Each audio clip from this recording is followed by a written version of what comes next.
긴긴 무더위가 끝나면 반드시 추위가 찾아오는 것처럼 세상에는 참 굳게 약속된 것들이 많은 것 같습니다. 오늘도 두 가지 사연 준비되어 있는데요.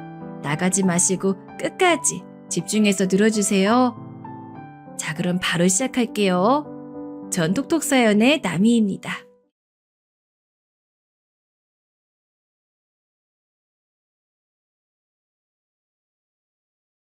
안녕하세요. 제 이야기를 나눠볼까 해서 사연을 신청합니다. 저는 인생의 시작이 썩 좋지 못한 사람이었어요. 지독하게 형편이 가난했죠. 그뿐인가요? 친부모님께서는 사이 또한 나쁘셨습니다. 그러다가 어느 날 집에 도둑이 들었다네요. 가난에 빠진 저희 집구석이었건만 재수없게도 도둑마저 들어 그나마 있던 그럴싸한 살림들도 다 잃었다고 해요. 가뜩이나 비루한 집구석이었는데 한순간에 살림을 도둑맞기까지 하다니 더욱 가정을 이어갈 의욕이 사그라드셨겠죠. 제 친아버지 되시는 분께서는 그래서 집을 나가셨어요. 엄마와 저를 아무렇게나 남겨두신 채 대책 없이 책임감 하나 없이 그렇게 혼자 떠나셨습니다. 풍문으론 그때 제 친아버지가 다방 레지인가는 여자와 진작 눈이 맞았었고 그래서 떠난 거란 얘기가 동네에 돌았다고 해요. 왜냐하면 그 여자도 그 시기쯤 사라졌거든요. 신빙성 있는 이야기였죠. 그리고 이런 이야기가 거세게 돌 때마다 저를 낳아주신 친엄마는 정신이 쇠약해지셨습니다. 그리고 제가 엄마의 품에 안겨 먼 길을 떠났던 게 초겨울이었습니다. 저는 촌수를 따지자면 너무 멀어 헷갈릴 지경인 친척집에 초겨울에 어느 날 맡겨졌어요. 맡겨졌다는 표현은 너무 정중하게 포장된 것 같고 정확히는 버려졌다는 표현이 맞을 것 같습니다. 저를 그 집에 버려두고 엄마는 자취를 감추셨어요. 전 어렸기에 그 순간이 제대로 기억에 남아있지 않습니다만 서럽게 울었던 기억은 얼핏 남아있네요. 제가 정확히 기억이라는 걸 하게 된 시점은 바로 이 친척집에서부터 시작합니다. 편의상 저를 엉겹결에 맡아서 키우게 되셨던 그 친척분들을 이모부와 이모내외라고 표기해 볼게요. 두 분에게는 자식이 아들도 있고 딸도 있었습니다. 둘 다 저보다 나이가 서너 살씩 많긴 했는데 어쨌든 또래였죠. 그래서 애들 밥 차리시는 김에 제 몫도 같이 해주실 수 있었고 애들 옷 남는 걸 저에게 던져주실 수 있었던 거예요. 그런 식으로 두 분은 저를 키우셨습니다. 어쩔 수 없이 명백한 차별이 있었어요. 저는 좋게 쳐줘봐야 찬밥 신세였으니까요. 그리고 그 집 역시 결코 유복하다고 보기 어려웠어요.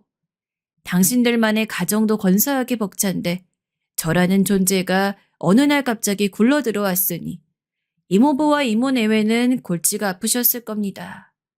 아주 어렸을 때, 그러니까 그 집에서 처음 지내기 시작하고 얼마 안 되었을 때까진 제가 못 모르고 그냥 하루하루를 살았는데요.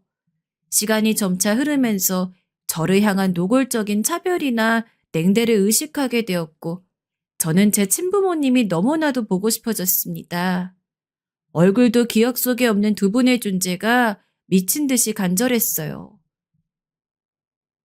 왜 난 아빠도 없고 엄마도 없지?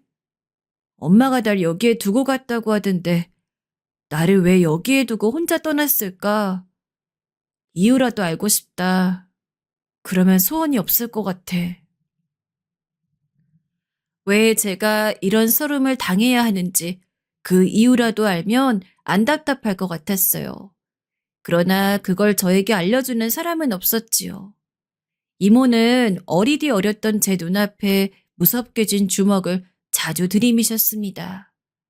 저라는 눈의 가시를 언제든 해치워버리고 싶은데 마지막 한 줌 남은 양심 때문에 망설이고 있는 듯 했어요.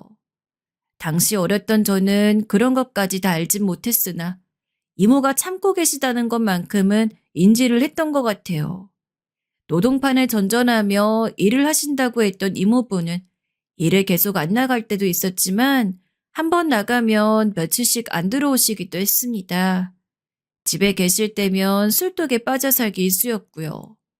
돈이 없다고 항상 노래 부르시던 분이었는데 술을 살 돈은 대체 그럼 어디서 나는 건지. 어린 머리통으로도 그게 궁금했던 것 같습니다. 이모부가 그렇게 지내는 동안 이모는 바람을 피우셨어요. 제가 이걸 처음부터 안 건 아니었죠. 그런데 이모부가 며칠씩 집을 비우셨던 주기에 밤중인데 누가 집으로 찾아와서 그때부터 이상하게 생각했던 거예요. 좁은 집은 방이 딱 2개였습니다. 큰 방은 이모부와 이모부 내외가 쓰시며 밥을 차리면 다 같이 둘러앉아 먹는 공간이기도 했습니다. 작은 방은 애들 방이었고요. 그리고 저는 2방 사이를 잇는 공간에서 대충 잤습니다. 그게 제 처지였어요. 그 덕분에 이모와 미래를 즐기기 위해 집을 찾아왔던 불륜상대를 보게 되었죠. 낯선 아저씨의 등장에 겁을 먹었던 저는 그 아저씨를 반갑게 맞이하는 이모의 반응을 보고서 조용히 굴었습니다. 방에서 잠든 애들은 이걸 몰랐죠. 그런 일이 몇 번 더 반복되었습니다. 본능적으로 사실이 깨우쳐졌어요. 이모에게 이모부 말고 다른 상대가 생긴 것이고 전 입단속을 하지 않으면 이 집에서 쫓겨날 것이란 사실이었죠. 제 친엄마가 저를 여기에 두고 가셨으니 저는 이곳에서 계속 있어야 했습니다. 그래야 언젠가 제 친엄마라는 분이 저를 찾으러 올 테니까요. 그래서 입을 다물었습니다. 눈치껏 굴었어요. 입을 딱 다문 저를 이모는 의식하고 있었고요. 기분 탓인진 몰라도 그 이후로 이모가 그 이전보다 저에게 뭔가 유하게 굴어주시는 것 같았어요. 이전 같았으면 억울하게도 분명 3번 혼날 상황이었는데 한 번만 혼나는 느낌이었다고 할까요? 저는 그게 좋았습니다. 덜 힘들게 지낼 수 있어 좋았고 이왕이면 이모가 그 아저씨를 오래오래 만나서 제가 이렇게 계속 지낼 수 있다면 좋겠다고 생각을 했었어요. 그런데 그게 큰 잘못이었나 봅니다. 제가 그런 생각을 한 걸 하늘이 알기라도 했던 모양인지 갑자기 어느 날을 기점으로 그 아저씨가 발길을 뚝 끊더군요. 게다가 이모부와 이모가 서로에게 날을 세우고 싸우댔습니다. 그런 분위기에서 자칫 잘못했다가 낭패를 보는 건 제가 될 수 있었기에 저는 또 눈치껏 숨을 죽이고 있었죠.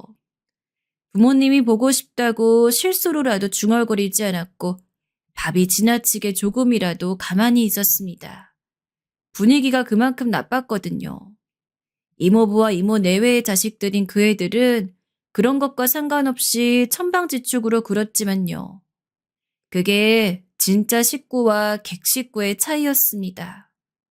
살얼음 밤을 조심조심하며 걷고 있었건만 비극적인 사달은 일어나고야 말았습니다.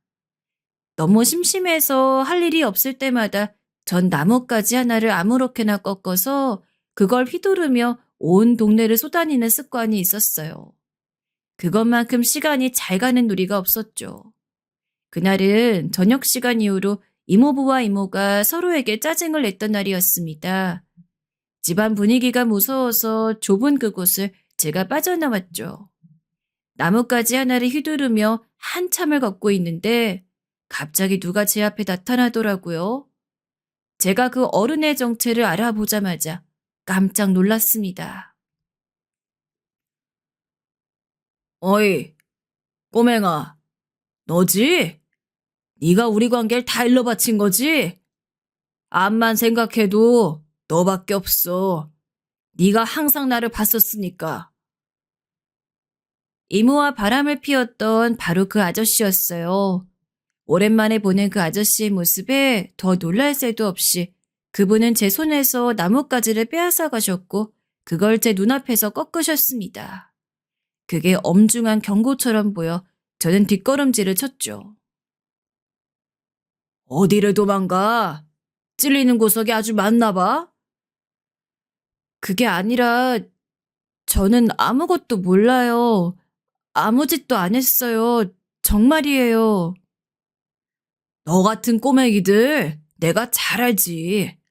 어른들 관심 끌고 싶어 환장했잖아.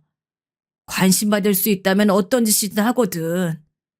별소리 다 짓거리고 거짓말도 태어나게 잘할 거야. 저는 절대 그런 거 아니라면서 눈물이 가득 고인 눈으로 고개를 흔들었지만 저에게 날아온 건 소뚜껑 같은 손바닥이었습니다. 제 머리를 철썩하고 강타한 그 손길에 제가 호되게 혼쭐이 나고 말았지요. 그 아저씨에게 저는 이모와의 불륜관계를 이모부에게 다 일러바쳐 관심받고 인정받고 싶어 환장한 꼬맹이로 보였던 겁니다. 전 억울하고 서러워서 눈물이 줄줄 흘렀어요. 이 녀석이 그래도 잘못했다고 무릎 꿇고 두 수 모아 싹싹 빌어도 부족한 방국에 분하단 그 표정은 뭐야? 너 오늘 내 손에 아주 그냥 죽은 줄 알아라. 그 아저씨는 이모부보다도 덩치가 훨씬 좋은 성인 남자였고 저는 피골이 상접하여 마르고 왜소한 아이였어요. 발기질이 날아들자 저는 걷어차인 즉시 몸이 붕 떠서 멀리 나동그라졌죠. 그런 제가 불쌍하지도 않았는지 그 몹쓸 아저씨는 쓰러진 저에게 다가와 또 저를 걷어차기 시작하셨습니다. 마지막엔 끝내 기분이 더럽다는 듯 침을 퇴뱉고 사라졌던 아저씨셨죠. 남겨진 저는 맞은 아픔보다도 가슴에 난 상처로 한참을 울었습니다. 만약 나한테 부모님이 계셨다면 지금 이런 억울한 수모를 당하지 않았을 텐데 아빠나 엄마 둘 중 한 분이라도 있었다면 얼마나 좋았을까? 남들 다 있는 부모님이 왜 난 한쪽도 없을까? 나를 이곳에 두고 가신 엄마가 당장 내일이라도 와주시면 좋겠다. 그러면 내가 평생을 착하게 살 거라고 하늘에 대고 맹세도 할 수 있는데. 한참을 길에 엎어져서 서럽게 울며 그런 생각을 하는 동안 아무도 저를 일으켜주러 다가오는 사람은 없었어요. 결국 저는 스스로 작은 그 몸을 일으켰습니다. 제 집이 아닌 이모부와 이모의 집. 그곳으로 절뚝거리며 돌아가자 다들 놀라서 저를 쳐다봤어요. 이모는 작게 비명까지 지르셨죠. 아마 모르긴 몰라도 어린애가 그물꼴이었으니 어디 잘못되지 않고 멀쩡히 집에 온 것 자체를 신기하다고 생각하셨을지 모를 일입니다. 야, 이 녀석아, 너 꼬라지가 그게 뭐야? 혹시 어디 가서 맞았어? 누구한테 두들겨 맞기라도 한 거야? 그래? 이모부가 그렇게 물어보셨을 때 저도 모르게 멈춰있던 눈물이 다시 한 줄기 흘러내렸어요. 걱정을 받는 것 같아서 저는 그 순간에도 그런 게 너무 좋았습니다. 저는 관심과 애정이 한없이 고픈 한낱 어린아이였을 뿐이니까요. 그래서 눈물을 훔치며 다 말해버렸던 거예요. 제가 누구한테 맞았는지 그리고 왜 맞았는지를요. 억울하다고도 말했습니다. 전 이모와 그 아저씨의 관계에 대해 입도 뻥끗한 적 없었고 그건 확실히 결백하다고 강조해서 말을 했죠. 그러고 나서 이모부를 똑바로 쳐다봤는데 표정이 가관이었어요. 살벌하단 말로는 부족한 표정을 이모부는 짓고 있었습니다. 당황한 제가 이모 쪽을 쳐다봤죠. 그러자 이모는 얼굴이 시체처럼 창백하게 변한 뒤였어요. 앞불싸 저는 그때 깨달았던 겁니다. 이모부와 이모가 그간 언성을 높이며 싸우시긴 했지만 그렇다고 해서 그게 이모부가 이모의 바람난 증거를 정확히 잡아 그랬다는 의미는 아니었던 거예요. 알고 보니 두 분은 다른 문제로 의견이 안 맞아 자주 다투신 것이었고 그러면서 이모부는 홧김에 이모를 향해 당신 예전과는 사람이 많이 달라졌다. 바람이라도 난 것이냐? 이런 식으로 말을 했던 것뿐이었어요. 그러자 제발이 저린 이모가 딱 잡아떼면서 이런 때에 잘못 걸리면 큰일 나겠다 싶어 그 아저씨와의 만남을 중단했던 것입니다. 그런데 이젠 그 노력도 다 숲으로 돌아가게 된 것이었죠. 큰일 났다. 나 때문에 이모의 비밀이 다 들통났구나. 안색이 파리하게 변한 이모를 끌고 이모부가 큰 방으로 들어가셨습니다. 남겨진 저는 애들에게 대체 무슨 일인 거냐는 질문을 받으며 시달렸고요. 큰 방에서 이모부가 고성을 지르시는 소리, 이모가 울며 내지르는 비명소리 같은 게 들려와 저는 머리가 핑 돌 만큼 긴장했습니다. 식은땀을 줄줄 흘렸던 것 같아요. 그날 이후로 그 이전보다 확실한 차별을 넘어선 악몽이 제 앞에 도래하였습니다. 이모부에게 된통 들들 볶이고 난 다음에 이모는 정말로 저를 많이 원망하셨거든요.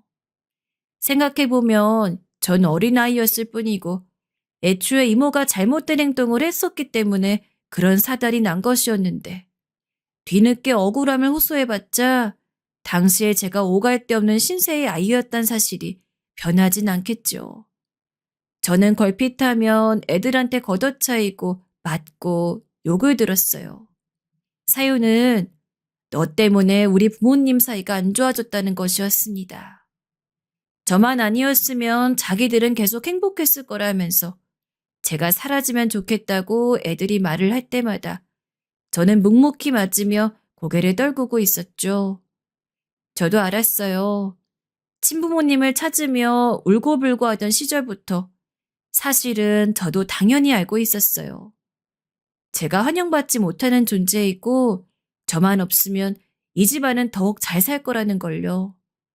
하지만 오갈 데가 없는 신세이니까 애써 그 사실을 외면하며 하루하루를 살았을 뿐입니다. 그러나 더 이상은 그 사실이 외면이 안 되더라고요. 괜히 걷어줬어. 괜히 저걸 걷어줘서 아주 골치 아프게 됐어. 데리고 있어봤자 하나부터 열까지 도움도 안 되는데 왜 진작 안 갖다 버리고 키워서는 내가 내 발등을 찍었나 모르겠네. 이모는 저를 보며 일을 가셨습니다. 그걸 못 들은 척하면서 적당히 딴청을 부려야 이 집에 붙어 있을 거라고 생각했기에 저는 그렇게 굴었어요. 마음속은 살얼음판을 매일 걷는 심정이었죠. 이모가 그러시는 건 저도 당시에 이유를 짐작할 수 있었는데요. 이모부가 저한테 원망을 쏟아내시는 건 정말 이해가 안 됐었던 듯 싶네요. 저것이 아주 분란의 씨앗이야. 집구석이 저것 때문에 평화로울 날이 없어. 저것만 없었어도 내가 처자식 건사하는 든든한 가장으로 그렇게만 알고 잘 지냈을 텐데. 저게 다 망쳐놓은 거야. 저렇게 쓸모도 없고 데리고 있어봤자 좋은 일이 하나도 안 일어나고 불길하기까지 하니까 저것을 낳은 부모도 다 도망간 거 아니겠어? 키우기가 오죽 싫었을까? 이제서야 이해가 가네. 어린아이였던 저한테 상처를 주고 싶어 작정을 하셨던 분 같았어요. 제가 뻔히 듣고 있는데 제 친부모님을 들먹이셨지요. 하지만 역설적이게도 저는 그렇게나마 제 부모님의 존재를 확인받는 게 좋은 아이였습니다. 다른 사람의 입을 통해서 듣는 부모님의 존재야말로 그분들이 이 세상에 확실히 계셨거나 계신 분이라는 증거였으니까요. 제가 하늘에서 똑 떨어진 아이가 아니라 친부모님 아래에서 태어난 아이가 맞다는 얘기였으니까요. 엄마가 저를 바로 이곳에 두고 떠나셨다는 사실을 저는 다시 한번 떠올려냈습니다. 언젠가는 이곳에 엄마가 저를 찾으러 와주실 거라는 마지막 희망의 끈을 전 아직도 잡고 있었어요. 그걸 위해서라면 이모부가 얼마나 저를 원망하시며 욕을 하시든 참을 수 있었습니다. 제가 아무리 모진 소리를 들어도 아빠 엄마를 찾으며 오는 법이 없고 꿋꿋하게 행동하자. 왠지 이모부와 이모는 점차 당황하신 것 같았어요. 어떻게든 꼬투리 잡아 저를 내치실 요량이었는데 그게 잘 안 되고 있었으니까요. 하지만 그때까지 짧은 인생이 온통 고되고 힘든 일의 연속이었듯 하늘은 역시 저의 편이 아니었습니다. 이모의 불륜이 저로 인해 어쩌다 보니 드러나고 나서 몇 주 지났을 때였어요. 제가 꿋꿋하게 버티기를 반복하며 밤에 잠이 들 때는 서러운 눈물만 조용히 흘리던 나날 엄청난 일이 닥쳤습니다. 한밤중에 불이 났던 거예요. 제가 정신을 차려봤을 땐 집에 한참 불이 붙어 있었고 열기와 연기로 인해 몸을 일으키는 것도 힘들었습니다. 아수라장이었고 아비규환이었어요. 기억이 흐릿하긴 한데 이모부와 이모는 아마 중요한 물품들을 어떻게든 챙겨서 밖으로 던지고 있었던 것 같습니다. 그리고 애들을 각자 챙기신 채 밖으로 옮기셨고요. 하지만 저는 그 가운데 방치되어 있었지요. 그 좁은 집, 전 방 안에서 잔 것도 아니었기에 밖으로 향하는 것까지 거리도 무척 짧았건만 그때는 그 거리가 영원처럼 느껴졌습니다. 숨이 잘 안 쉬어졌어요. 불이 나면 사람이 불에 타 죽는 게 아니라 열기에 압도되고 연기에 질식해서 죽겠더라고요. 저는 쓰러졌다 일어나기를 반복하며 초인적인 정신력을 발휘해서 밖으로 나갔습니다. 이대로 죽고 싶지 않다는 생각뿐이었던 것 같아요. 이대로 죽으면 제 친부모님도 만나지 못하고 죽으면 억울해서 저승까지 못 갈 것 같았습니다. 저는 불길이 아직 번지지 않은 곳까지 비틀거리며 걸음을 옮기고 나서야 바닥에 철푸덕하고 쓰러졌지요. 불이 난 걸 알아차리고 몰려온 동네 사람들로 귀가 시끄러웠습니다. 난리법석을 피우며 저를 붙잡고 괜찮냐고 물어보시는 동네 분들의 목소리 들은 걸 마지막으로 저는 정신을 잃었고요. 깨어났을 때는 무려 사흘이나 지나 있었고 저는 병원에 있었어요. 처음에는 목소리가 잘 안 나와서 전 제가 혹시 벙어리가 됐나 걱정을 했습니다. 하루 이틀 지나면 괜찮을 거라고 선생님이 직접 말씀을 해주셔서 그제야 안심했지요. 그런 다음 제 눈에 들어온 인물이 바로 이모였어요. 초췌한 몰골의 이모는 한참 동안 저를 빤히 바라보셨을 뿐 아무 말씀도 안 하셨어요. 이모는 자리를 드셨고 전 혼자가 되었죠. 비록 병원이긴 하지만 침대에 누워봤다고 즐거워할 겨를 따위도 없었습니다. 혼자 남겨진 것이 불안했거든요. 잠시 후 이모부가 오시더니 한숨을 쉬며 말씀하셨어요. 내가 이럴 줄 알았지. 나는 진작에 네가 아주 불길한 녀석이라고 생각해왔어. 불길하고 불운해서 주변에 나쁜 일들만 불러오는 사람들이 살다 보면 종종 보이는데 너 같은 녀석을 말하는 거다. 다짜고짜 그런 소리 들으니 억울하더군요. 저는 그저 어린아이였는데 대체 제가 뭘 어쨌다고 그러시는지 서럽게 그지없었습니다. 하지만 전에 없이 이모부가 많이 지쳐 보이셔서 전 아무런 내색도 않고 있었어요. 잠시 침묵을 지키셨던 이모부는 화재 사건의 전말을 알려주셨습니다. 불을 지른 범인, 그건 바로 이모와 바람을 피우던 그 아저씨였어요. 술에 취한 채로 찾아왔다 홧김에 방화를 저질렀더라고요. 좁고 비루하지만 소중한 보금자리였던 그 집이 그렇게 한순간에 사라졌습니다. 다행인 건 이모부와 이모네 외도 애들도 아무도 다치지 않았다는 것이에요. 저만 빼고 말입니다. 이모부는 연심 한숨만 내쉬다 자리를 뜨셨어요. 그리고 그날은 날이 저물도록 아무도 저에게 오지 않았습니다. 불이 났을 때 다행인지 불행인지 전 엎드려서 자고 있었고 그 바람에 등을 다쳤습니다. 진통제를 계속 맞고 있는데 등이 쓰라리고 너무 신경이 쓰였죠. 하지만 저는 앞으로 어떻게 될지 걱정이 되는 것보다 신경 쓰이진 않았습니다. 이튿날 저를 찾아온 이모가 이렇게 말씀을 해주시더라고요. 너는 어떻게 생각할지 모르겠지만 우린 너한테 할 만큼 했다고 생각해. 우리 가족이 이것보다 너에게 더 잘해주는 방법은 없었다고 봐. 여태까지 할 만큼 다 했으니 이제 널 보내고 싶구나. 너도 어쩌면 그게 더 편할 수 있지. 고아원에 가면 거기엔 너 같은 애들이 아주 많을 테니까. 아, 안 돼요. 저를 버리지 마세요.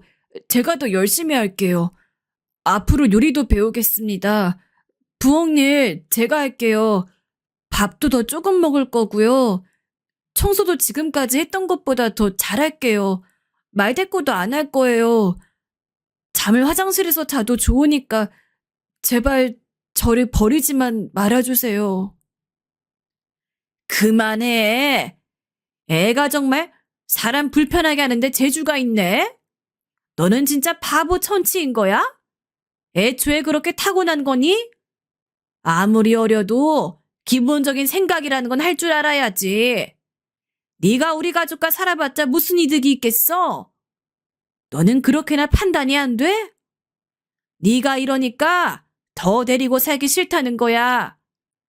내가 바람 피우는 거 다 봤고 다 아는 애 데리고 계속 사는 것도 나도 내심 꺼림칙해. 하지만 정말 만약에 엄마가 저를 찾으러 오면 어떡해요? 엄마가 저를 찾으러 왔을 때 제가 없어서 못 만나게 되면 그건 안 되잖아요.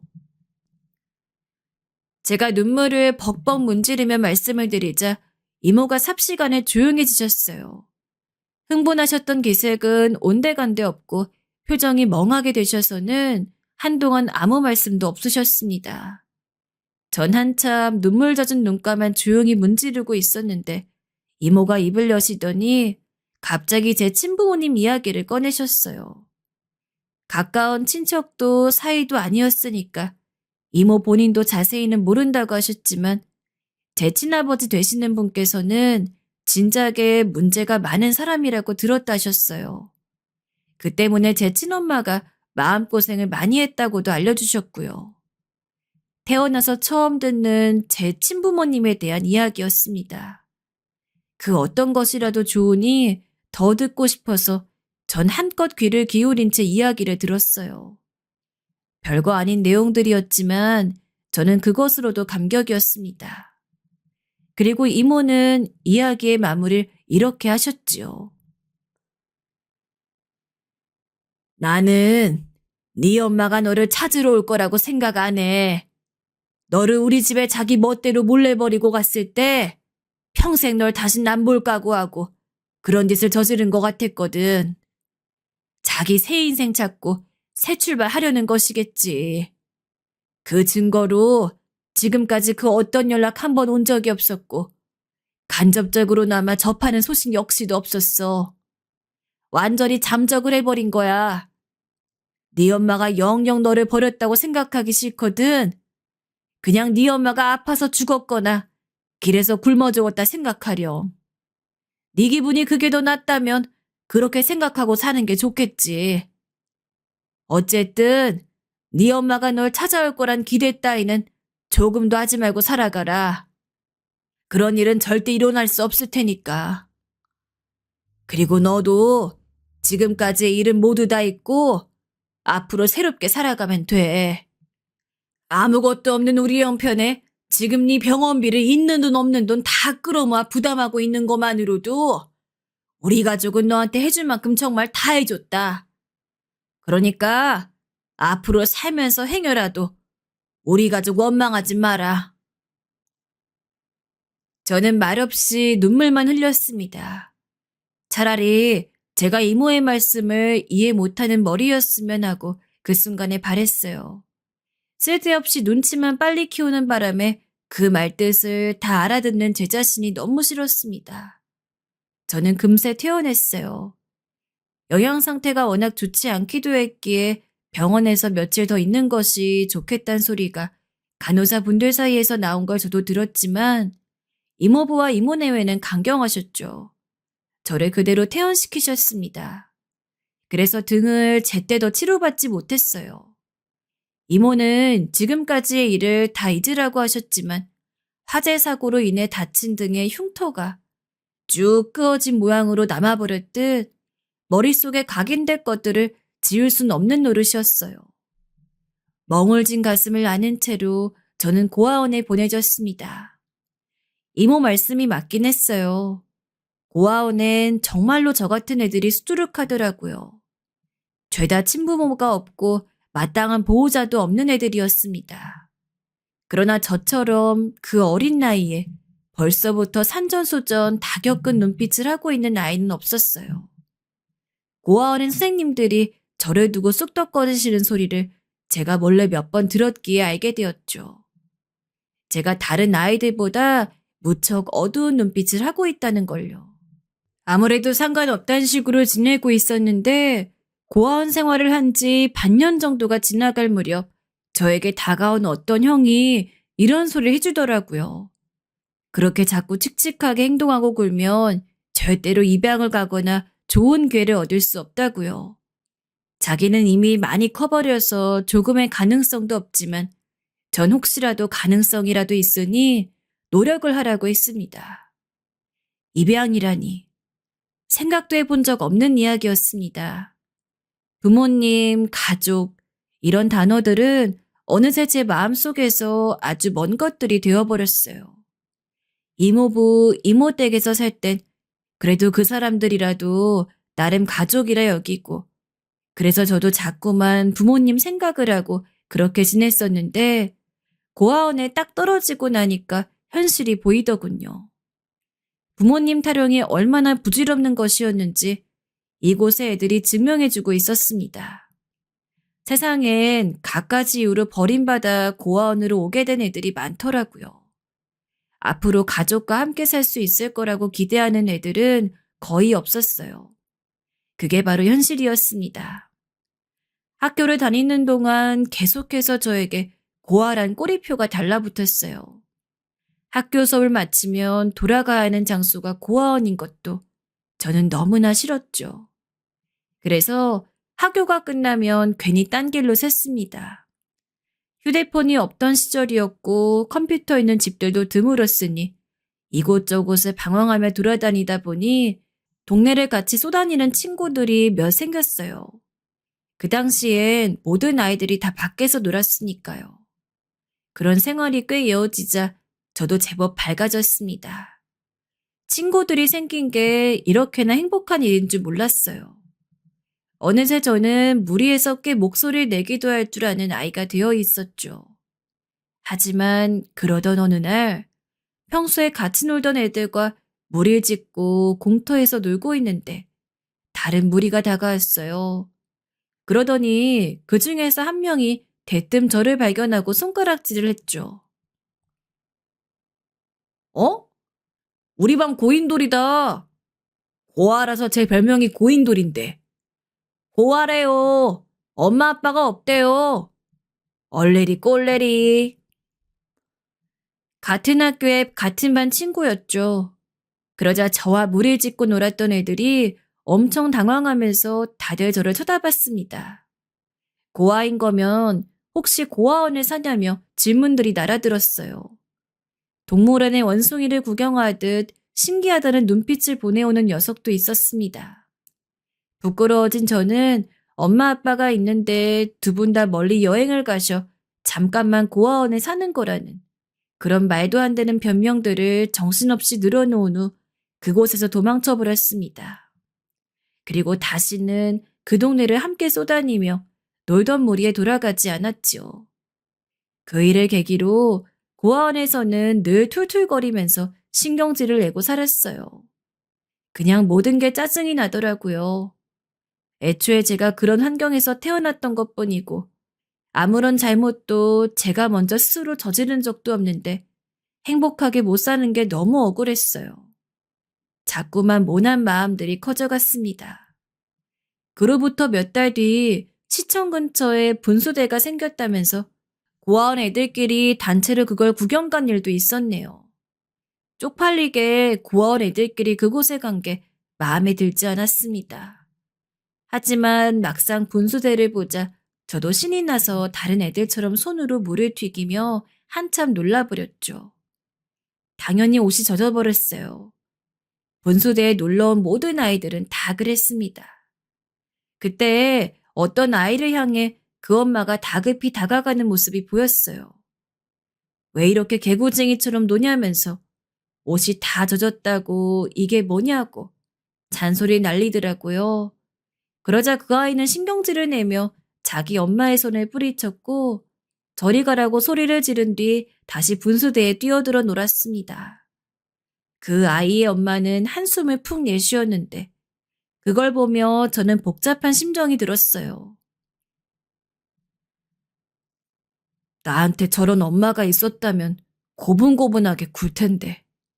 착한 아이로 살 텐데 엄마의 자식이 하기 싫은 거라면 제가 나한테 그 자리 양보해줬으면 좋겠다. 내가 대신 그 자리에서 누구보다 착한 아이가 될 수 있어. 부러워서 미칠 것 같았죠. 그런데 저뿐만 아니라 몇 고아원 애들도 대충 그런 눈빛들을 하고 있더라고요. 중학교 때 저는 선생님으로부터 이런 소리를 들었습니다. 너는 가난하고 부모님도 없기 때문에 필시 사회에 나가 사고만 칠 거다. 너 같은 것들한텐 사실 교육료를 쏟는 게 아까워. 아무 소용이 없거든. 미 빠진 독에 물 붓는 게 차라리 낫지. 그날 저는 아무 잘못도 한 게 없었어요. 하지만 대뜸 저한테 다가오시더니 그런 말씀을 하셨고 돌돌만 교과서를 제 머리에 가볍게 몇 대 치셨습니다. 그걸 반 아이들이 다 보고 있었죠. 그런 일들이 몇 번 생겨준 덕분에 전 학교 생활을 우울하게 할 수 있었습니다. 눈물나게 감사한 스승의 은혜였네요. 다른 애들이 다 보는 앞에서 저를 면박 주고 모욕 주고 수치심은 안겨주었던 선생님들 덕분에 전 공부 의욕도 착실하게 잃을 수 있었습니다. 나 같은 고아 새끼가 공부를 뭘 해봐야 얼마나 성공하겠나 싶은 생각이 자꾸만 들더라고요. 아무리 제가 바르게 행동을 해보여도 그래봤자 쟤는 고하다라는 소리를 들었고 제가 가벼운 실수나 잘못만 저질러도 역시 고아라서 어쩔 수가 없네라는 소리가 들려왔습니다. 이런 마당인데 제가 뭘 어떻게 잘할 수 있었을까요? 타고난 기질이 긍정적이고 공부머리가 좋고 그나마 어렸을 때 불행하지 않게 지내온 애들은 저와 같은 고아원 생활을 했음에도 제법 학교 생활들을 잘했고 대학 때도 진학했습니다. 그런 모습을 보며 전 패배감을 느꼈죠. 내심 이모부나 이모가 찾아와 주시지 않을까? 기대를 하면서 살았어요. 아무리 멀디먼 친척이라곤 해도 어쨌든 남보다는 가까운 것이었잖아요. 어렸을 때 그 집에서 살았던 기억을 곱씹으면 행복했던 적은 없었으나 그래도 가족이란 울타리를 맛본 제 인생 유일한 경험이었습니다. 저를 고아원에 직접 두고 가셨으니 언젠가 연락이라도 하지 않으실까 싶었는데 그런 일은 없더라고요. 마치 이모가 예전에 저를 향해 제 엄마가 저를 찾아오는 그런 일은 없을 거라고 단호하게 못 박으셨던 것과 같이 느껴졌어요. 이모도 이미 그때 그러실 작정이었나 봐요. 저를 고아원에 보내실 때 앞으로 영영 찾지 않고 보지도 않을 각오를 다 하셨던 것 같아요. 끊임없이 버림받는 인생이라는 건 비참하고 외로웠습니다. 저를 매사에 불안하고 움츠러드는 사람으로 만들었던 것 같아요. 고아원에 언제까지고 있을 수도 없었어요. 나이가 차면 나와야 했으니까요. 그 언젠가 저에게 입양이란 단어를 꺼내들었던 고아원의 어떤 형이 생각나서 웃었습니다. 입양은커녕 저 같은 애들을 공짜로 데려가서 시골 잡일에 무보수로 써먹을까 하는 심산으로 고아원을 기웃거리던 사람들만 몇 명 있던 게 전부였어요. 그러니까 제가 아는 세상은 추악하고 무정한 모습 투성이었습니다. 온정이라고는 없었지요. 고아원에서 나온 이후에는 5평짜리 자취방에서 혼자 살았어요. 돈이 필요했습니다. 당장 돈이 문제였어요. 움직이려면 에너지가 들었고 그 에너지는 먹을 것에서 나오고 먹을 것은 돈으로 사야 한다는 그 당연한 원리를 너무 늦게 깨우친 뒤 전 돈을 버느라 온 시간을 다 쓰는 사람이 되었습니다. 물불 가리지 않았어요. 저에게 있는 것은 딱 하나, 젊음 뿐이었죠. 젊음 하나를 내걸어서 일을 시작했습니다. 저의 시간은 남들보다 조금 더 바쁘게 돌아갔어요. 모두가 잠든 새벽 그 캄캄한 어둠을 뚫고 전 일어나서 신문 배달을 나갔습니다. 동이 터오기 시작할 때면 공장에 출근을 했죠. 지금 돌아보면 그건 정말 지독하게 힘든 일이었던 것 같아요. 그 공장 말입니다. 완전히 악덕이었는데 저같이 아무것도 모르는 사회초년생들을 등쳐먹었죠. 근무하는 내내 서서 일을 했는데 쉬는 시간이 고작 10분이었습니다. 1시간에 10분도 아니고 식사 시간을 제외하는 나머지 모든 시간 중에서 딱 10분이었어요.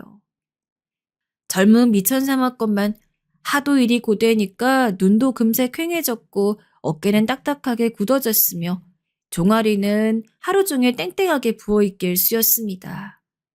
일하는 것에 비해 터무니없이 짠 보수가 지급되었지만 일을 힘들게 했다는 건 계산 못하고 그저 제 손에 들어오는 숫자만 봤어요. 멍청했죠. 퇴근해서 집에 오면 기절하듯 잠이 들었습니다. 그렇게나 피곤하고 힘들었는데 비는 날이 있으면 바로 건설 현장 뛰는 형들에게 연락을 돌려 자리를 알아봤어요. 그러다 보면 간혹 제가 땜빵 자리에 들어가 즉시 일을 뛰는 경우가 있었죠. 쉬지 않고 일하니까 돈은 모였는데요. 모이는 돈보다 제가 코피 흘린 횟수가 더 대단했을 거예요. 피곤하니까 코피가 줄줄 흐르더라고요. 어디를 가든 머리만 대면 잤고요. 그런 제 모습을 지켜본 어떤 형이 제안을 해왔습니다. 언제까지 그러고 살 수 있을 것 같아? 내가 보니까 너 지금처럼 몸 축내며 일하면 아주 길어봤자 3년이야. 그 뒤엔 진짜로 골로 간다. 더 늦기 전에 후회하지 말고 다르게 살아보자. 너 나하고 일 하나 시작해보지 않을래? 내가 기가 막힌 사업 아이템이 있거든. 우리 이걸로 인생 역전 한번 노려보자. 저에게 몇 번 노가다판 일자리 소개해줬던 고마운 형이었어요. 제가 가지고 있는 패배감, 열등감 이런 것들을 토로할 때 묵묵히 들어주는 형이기도 했죠. 믿을만 했습니다. 그래서 전 결심했어요. 형의 말을 믿고 따라 인생 역전이라는 거 한번 해보겠다고요. 그 형의 말만 따나 계속 이렇게 살 수는 없는 것 같았으니까요. 하지만 그건 결국 사기였습니다. 겉으로만 차갑고 냉정한 척 굴고 있을 뿐 속은 순진하다 못해 멍청하기 그지없는 저의 뒤통수를 후리려는 또 하나의 사람이었을 뿐이었어요. 그 형은 저를 등쳐먹고 나서 제가 그때까지 피땀 흘려 모았던 저의 모든 전 재산을 가지고 잠적했습니다. 사업이라는 건 애초에 사기였던 거예요. 소중의 모든 돈을 잃은 저는 돈뿐만 아니라 지난 시간 동안 제가 들였던 모든 노력이 허사가 되었다는 생각에 절망에 빠져 헤어나오지 못했어요. 단지 허무하단 표현으로는 그 당시 저를 설명할 수가 없습니다. 어차피 처음부터 잘못되었던 인생 같았어요. 이날 이때까지 살아온 것 자체가 꾸역꾸역 버텨온 것 자체가 저의 잘못인 듯 싶었습니다. 돈을 전부 잃고 빈털터리가 된 저를, 가족 하나 없는 저를 다른 사람들도 모두 외면했어요. 다들 이 소리를 하더라고요.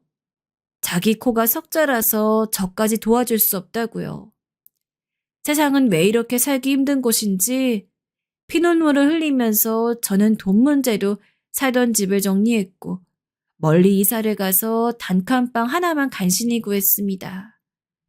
구질구질하게도 전 며칠을 술로 지새웠어요. 얼마 없는 그 돈들을 털어서 기껏 한다는 게 소주를 사는 것이었죠. 더 구질구질했던 건 술이 깨고 나면 배가 고팠단 사실입니다. 집에 있던 라면마저 이제 부스러기만 남은 걸 알았을 때 그 부스러기를 입에 털어놓고 나서 일자리 찾아 나섰어요. 노가다를 뛰었습니다. 현기증이 나 죽는 줄 알았죠. 그래도 그거 받은 돈으로 먹을 거 사 먹었어요. 먹는 동안 눈물인지 콧물인지가 그렇게 흐르더군요. 그래도 살고 싶어 입에 먹는 걸 쑤셔넣는 꼴이라니. 더 살아봤자 뭐 좋은 일이 있다고 내가 이러는 걸까? 어쩌면 그저 죽을 용기가 없어서 이러고 있는 걸지도 모르겠다. 그런데 비참한 일이 저한테 또 벌어진 거예요. 현장을 뛰다가 제가 재수없게도 발을 삐끗했습니다. 그러자마자 제외가 됐어요. 가뜩이나 비실거리는데 이제 팔도 그렇게 돼서 무슨 일을 하겠냐며. 현장에서 그런 소리 듣고 쫓겨났습니다. 아픈 팔을 부여잡고 단칸방으로 돌아가는데 이젠 눈물도 안 나더라고요. 죽어진다면 죽는 게 낫겠다 싶었습니다. 아픈 팔을 최대한 움직이지 않으면서 단칸방에만 틀어박혀 있었어요. 며칠이 지났을까 먹을 것이 똑 떨어졌습니다. 다행스럽게도 팔은 이제 좀 괜찮더라고요. 허기가 문제였죠. 너무 배가 고프니까 오히려 배가 쓰라리고 아픈 듯 했습니다. 전 다시 한번 좁은 단칸방을 이잡듯이 뒤졌죠. 사실은 이미 뒤질 대로 다 뒤져본 이유였지만 혹시 만에 하나라도 사탕 한 개 혹은 과자 부스러기 조금이라도 발견되지 않을까 싶어서 그리 해봤습니다. 그러나 입에 넣을 건 정말 아무것도 없더라고요. 결국 저는 줄임배를 쥐고 일어나 집을 나서는 수밖에 없었습니다. 계속 그 단칸방에 있다가는 남아있는 기력으로 한다는 게 고작 유서를 쓰는 일이 될 것 같았거든요. 이웃집들을 기웃거리는 동안 제가 상상을 해보았습니다. 먹을 게 없어서 굶어 죽는다면 죽은 제 몸은 언제쯤 발견될까 싶었네요. 언제가 되었든 발견되고 나면 가족이 아무도 없는 무용고자로 분류가 되어 이 세상에서의 마지막 흔적도 조용히 사라질 것 같았습니다. 제가 죽었다고 해서 그제서야 갑자기 나타날 가족 따위 저에겐 없었을 테니까요. 이웃집들을 다 둘러본 제가 절망했어요. 도저히 쌀 한 톨이라도 구걸해볼 만한 집이 없었습니다. 하는 수 없이 밖을 나가 헤엄없이 걷기 시작했죠. 밖은 조용하다 못해 고요했습니다. 그때 깨달음이 왔어요. 그날은 평범한 날이 아니었습니다. 평일이 아니라 명절이었던 거예요. 추석 명절이라 이거지? 나만 빼고 온 세상이 축제였던 것 같은 성탄절보다도 어째 더한 것 같네. 다들 가족끼리 모여 즐겁게 노느라 길이 이 지경으로 한산하구나. 연말의 성탄절은 차라리 길가마다 북적북적하기라도 했지. 추석 명절은 고요하기 이를 데 없었어요. 쌀쌀한 가을 날씨가 제 심장을 후벼 파더군요. 가족들끼리 모여 앉아 함께 회포를 푸는 명절이 추석이라고 전 살면서 익힌 바가 있었습니다. 그걸 체험해 본 적은 없었어요. 그렇다고 말만 들어왔을 뿐이었죠. 배가 고파 죽겠는데 이런 제가 눈이 돌아가서 가장 먼저 향할 곳이 어디였겠나요? 당연하게도 그곳은 슈퍼마켓이었습니다. 새로 흘러들어온 지 얼마 안 된 이 동네에서 제가 유일하게 익히고 있는 슈퍼이기도 했어요. 내가 할 수 있을까? 몰래 잘 훔쳐야 하는데 작은 초콜릿 같은 걸 품에 넣는 게 가장 안전하겠지? 그랬다가 만약에 걸리면 그냥 감옥 갔으면 좋겠다. 그러면 자는 곳 걱정, 먹는 거 걱정 안 할 테니까. 어느새 저는 그런 생각마저 하고 있었습니다. 학창시절 내내 선생님들이 떠들어대셨던 대로 저는 고아 출신이라 그런지 사회에 도움이 하나도 안 되는 감옥이나 머릿속에 떠올리고 있는 사람이 되어 있는 것 같아 입맛이 참 쓰더군요. 그러면서 슈퍼마켓 앞에 딱 도착했는데 이럴 수가. 휴무라고 문 앞에 써붙여져 있었어요. 추석 연휴 잘 보내라고 주인장이 써놓은 글씨를 보고 맥이 빠졌습니다. 또다시 터덜터덜 걷기 시작했죠. 문이 연 곳 아무 곳이라도 음식점 하나만 있으면 좋겠다는 생각을 했어요. 그런데 제 눈에 드디어 문을 연 음식점 하나가 보인 겁니다. 배가 고파 당장이라도 죽을 것 같은데 이판사판해서 가릴 건 없었어요. 저도 모르게 음식점으로 돌진했습니다. 그곳은 메뉴판만 봐도 꼬르륵 소리가 나게 만드는 국밥집이었어요. 순대국밥을 하나 주문한 저는 다리를 떨면서 기다렸고 음식이 나오자 허겁지겁 먹어치우기 시작했습니다. 이런 저를 두고 이곳 주인으로 추측되는 여사장님이 혀를 작게 차셨어요. 추석 명절이라 그런지 홀에는 인력이 그 사장님 뿐이었습니다. 아유, 세상에. 배가 많이 고프셨나 보네. 저렇게 드시면 입천장이 다 벗겨질 텐데. 하도 눈칫밥을 오래 먹고 살아봐 그런지 작은 목소리도 제기에 와닿더군요. 그 말씀대로 전 입천장이 다 벗겨진 지경이었지만 신경 안 쓰고 먹었어요. 갑자기 음식을 넣었더니 속이 놀라 요동쳤으나 그것마저도 반갑게 느껴졌습니다. 순식간에 다 비우고 나니까 조금 정신이 들더군요. 사장님께는 죄송하지만 돈이 없으니 이대로 그냥 가버리는 수밖에 없다고 생각했어요. 경찰서에 간다면 이왕지사 풀려나지 않고 제발 감옥에 들어가길 바라면서 전 사장님이 재료 정리를 하시는 틈을 타서 출입문으로 성큼성큼 향했습니다. 거기 잠깐만요. 돈은 내고 가셔야죠. 어디를 그냥 가냐면서 어느새 다가온 사장님이 제 팔을 붙잡았습니다. 죄책감으로 제 심장이 크게 뛰기 시작했죠. 돈 없으니까 경찰 부르라고 소리를 지를 작정이었는데 막상 그게 안 되더라고요. 결국 저는 쓰고 있던 모자를 벗으며 정중하게 고개를 떨궜습니다. 죄송합니다. 정말 죄송합니다. 사실 제가 돈이 없는데도 음식을 시켰어요. 너무 배가 고파서 그랬습니다. 굶은 지 오래라서 눈에 뵈는 게 없었어요. 정말 죄송합니다. 죗값 달게 받겠습니다. 말이 나오는 대로 뱉고 말았는데 사장님이 조용하신 게 이상했죠. 그런데 사장님이 모자를 벗은 제 얼굴을 빤히 보며 고개를 갸웃하시는 거예요. 그러더니 떨리는 목소리 내셨어요. 명절인데 어디 안 가셨나 봐요? 가족은요? 아, 그게 제가 가족이 없어서요. 고아라서 명절은 늘 혼자 보냈습니다. 내가 지금 너무 이상한 소리 하는 거 알지만 혹시 등을 볼 수 있을까요? 등에 흉터가 있지 않아요? 아니, 그것보다 이름을 알 수 있을까요?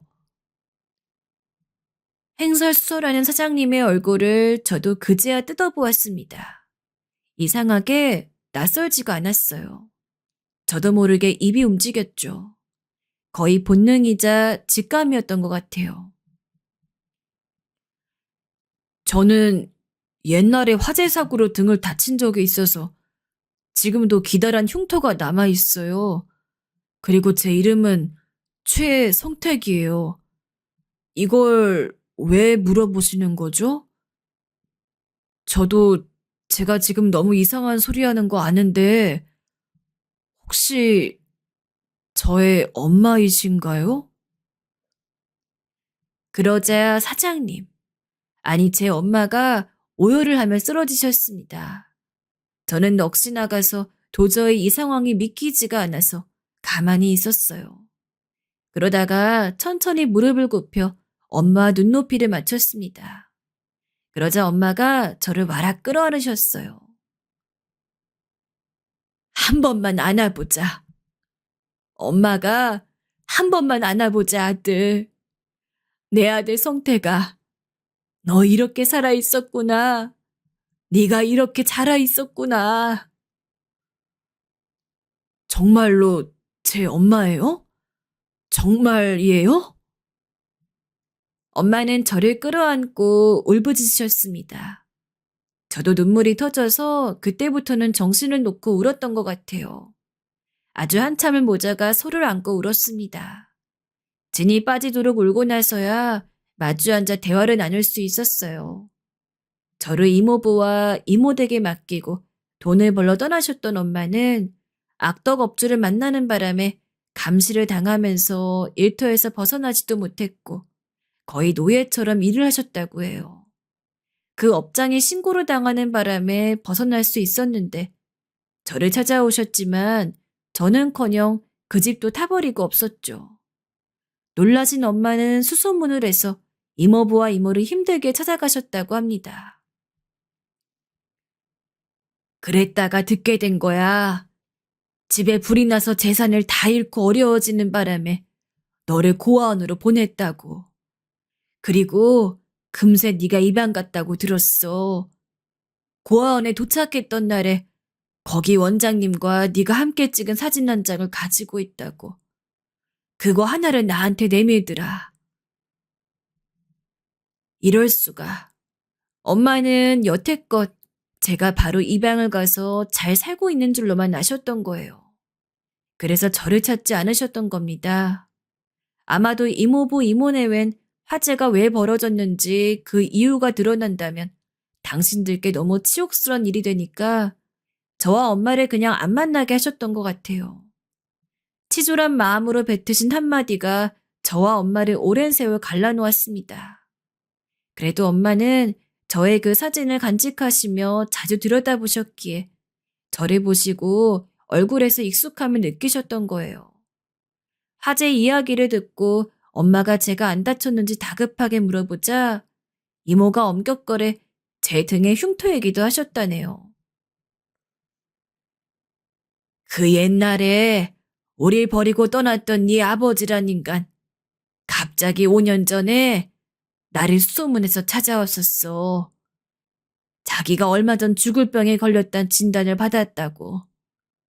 자기는 어차피 가망이 없으니까 여태까지 모은 돈을 나에게 주고 떠나고 싶다 했지. 그렇게 해야 지옥에 안 갈 수 있을 것 같다고 하더구나. 그래서 엄마는 그 돈을 받으셨다고 합니다. 그걸 미천 삼아 식당도 차리셨던 것이고요. 그랬기에 제가 다시 엄마를 만날 수 있었습니다. 우연들이 겹친 게 아니라 애초에 운명이었던 것 같더라고요. 그날 처음으로 이 세상이 따뜻하단 생각을 했어요. 고생 많았다고 제 뺨을 어루만져 주시는 엄마의 손길에 제 지난 모든 세월의 고통과 고생이 다 씻겨 내려간 듯 했습니다. 그때부터 제 진짜 인생이 시작되었다고 생각해요. 엄마와 함께 식당을 열심히 운영했고 돈도 많이 벌었죠. 같이 여행도 다녔고요. 제가 결혼할 때도 아빠가 되었을 때도 제 곁엔 늘 엄마가 있었습니다. 인생의 행복한 부분을 위해서 제가 옛날에 그토록 힘들게 지내왔던 것인가 싶더군요. 이젠 제 곁에 계시는 것이 너무 익숙해진 엄마의 존재가 전 오늘도 감사합니다. 안녕하세요. 사연 채널엔 처음 글을 남겨보네요. 가족 중에 아픈 분들이 계시면 집안 분위기가 참 그렇습니다. 저희 집 같은 경우는 정신적으로 많이 아픈 분이 있었는데요. 몸이 아픈 건 병의 경과라도 알 수 있지만 마음이 아픈 건 참 지켜보는 사람도 해줄 수 있는 게 없어 덩달아 많이 지치고 힘들어집니다. 오늘 들을 이야기는 좀 무거운 이야기일 수도 있지만 저희 가족에게 있어서 너무나 중요했던 일이니만큼 그간 저희 가정에서 일어났던 힘겨운 일들과 그 극복 과정을 말씀드려 보려 합니다. 끝까지 들어주셨으면 좋겠습니다. 저에게는 처형 부부가 있었습니다.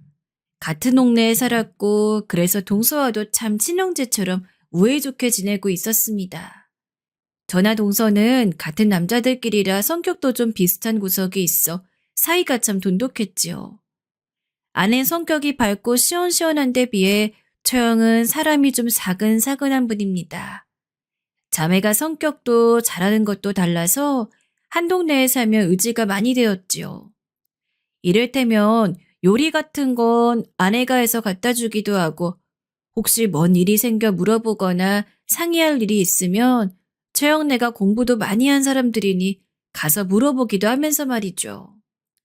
남자들끼리도 평소에 맥주 한잔하기도 만만하고 하니 참 친하게 잘 지냈습니다. 서로 아내랑 싸운 날은 이야기도 들어주고 위로도 해주다 보니 각자 결혼 생활에도 도움이 되었죠.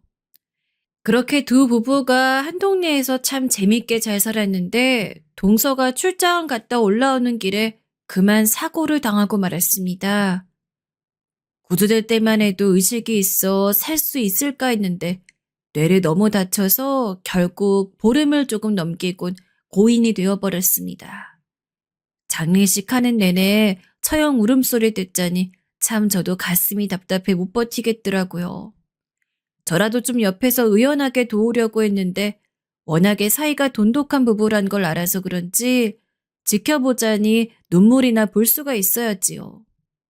옛말에 청산과부라는 말도 있는데 이제 나이래야 아직 40이 한참 못 된 사람이 남편을 잃고 혼자 살아가자니 그 슬픔이 오죽했겠어요. 나중엔 울다 지쳐 사람이 온종일 벌벌 떨기만 하는데 보다 못해 응급실에 보내 좀 쉬게 했을 정도니까요.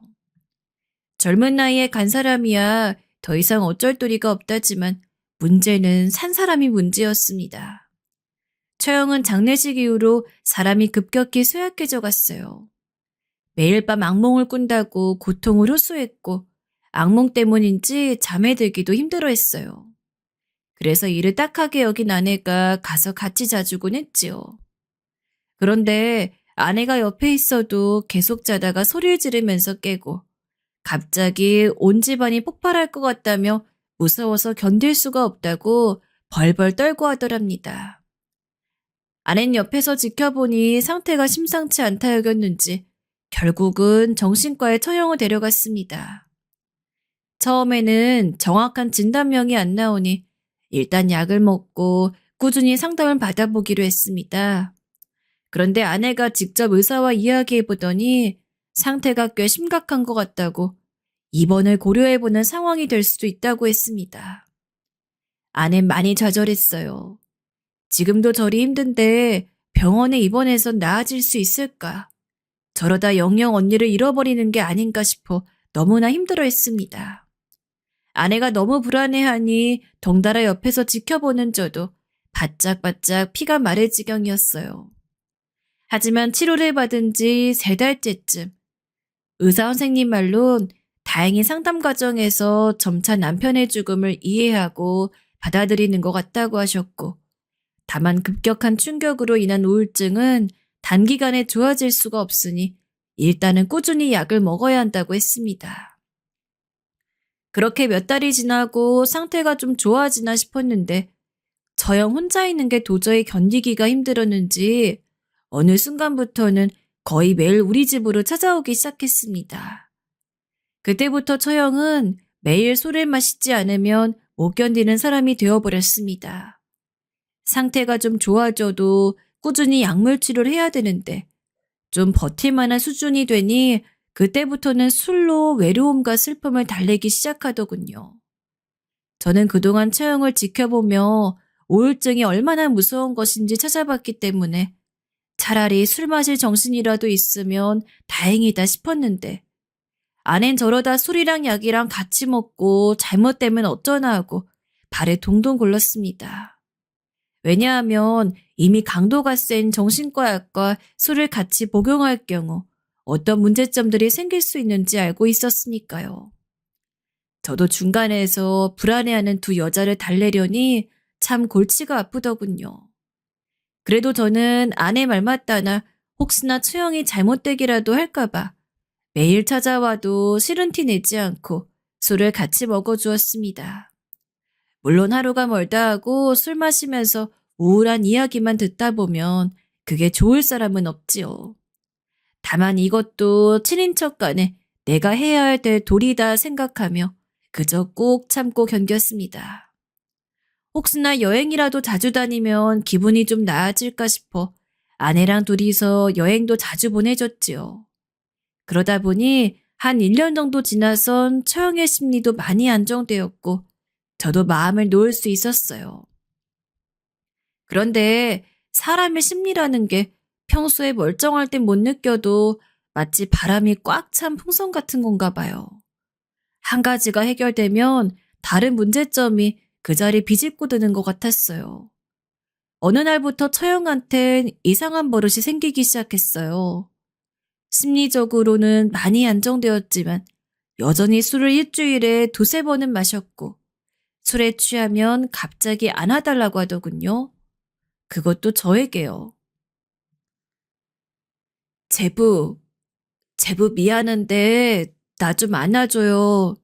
나 지금 갑자기 너무 우울해져서 견디기가 힘들어요. 아이, 그러세요? 아이, 기분 좋게 술 마시는데 갑자기 왜 그러실까?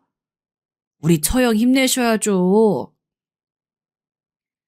저도 처음에는 기분 좋게 처형을 토닥거리며 안아줬어요. 그런데 처형은 가볍게 안아 토닥거리면 갑자기 제품을 으스러지듯 세게 꽉 껴안았습니다. 순간적으로 제가 숨을 못 쉴 정도로요. 아, 정말 그리워요. 이렇게 꽉 끌어안으면 너무 따뜻하고 남편 냄새도 그립고요. 추울 땐 이렇게 꽉 끌어안아야 되는데. 처형은 희미한 목소리로 제게 중얼거렸고 전 너무 놀라서 빠져나가려고 아등바등하며 허우적대고 있는데 아내는 그런 제 모습이 우스운지 깔깔대고 웃기만 했습니다.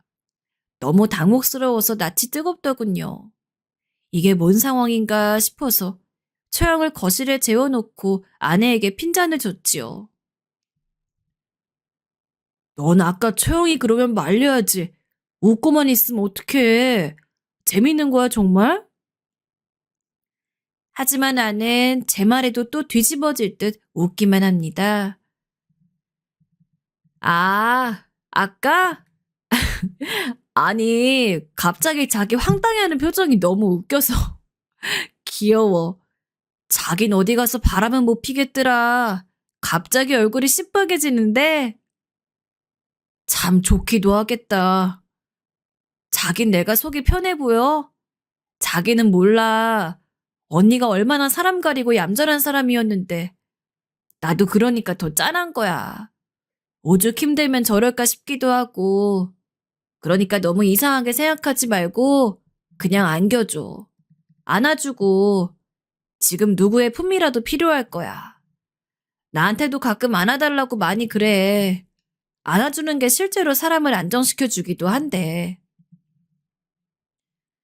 아내는 어느 뉴스에서 읽었다며 포옹이 안정과 행복을 담당하는 세로토닌을 분비시킨다고 하더군요. 전 아내의 말을 들으며 고개를 끄덕이고 알겠다 했습니다.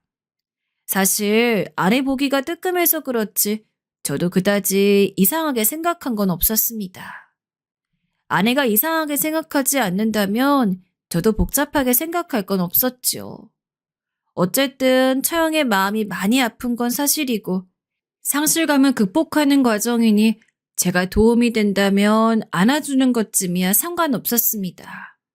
그 후로도 처형은 술에 취하면 가끔 저더러 포옹을 해달라고 했고 저도 적당히 맞춰주긴 했지요. 하지만 날이 갈수록 처형의 보챔은 심해져만 갔어요.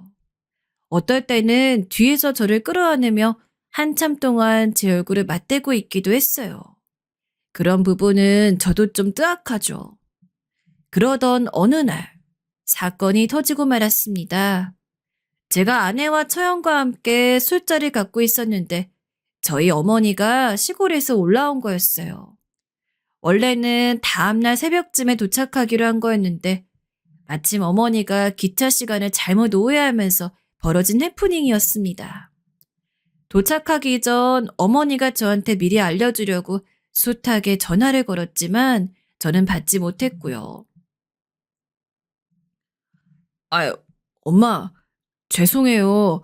내가 전화기를 어디다 둬서 못 받았네. 인사해요, 엄마. 당황스러웠지만 전 먼저 처형을 어머니에게 인사시켰습니다. 어머니는 잔뜩 술에 취해 있는 처형을 보고 역시나 좀 놀란 기색이었어요. 하지만 이미 제게 처형의 사연을 들은 터라 처형을 가여워하면서 따스하게 안아주었죠. 힘든 일을 겪었는데 버티는 것만으로 대견하다고 하면서요. 처형도 제 어머니의 포옹에 갑자기 감정이 북받쳤는지 눈물을 흘리며 고개를 파묻었습니다. 그런데 일은 그 다음 일어났어요.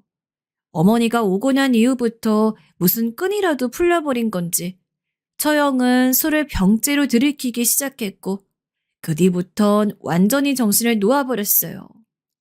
저희 어머니 앞에서 춤을 추고 노래를 부르거나 아니면 벽을 향해 마구 욕설을 하면서 어머니를 당황하게 했습니다.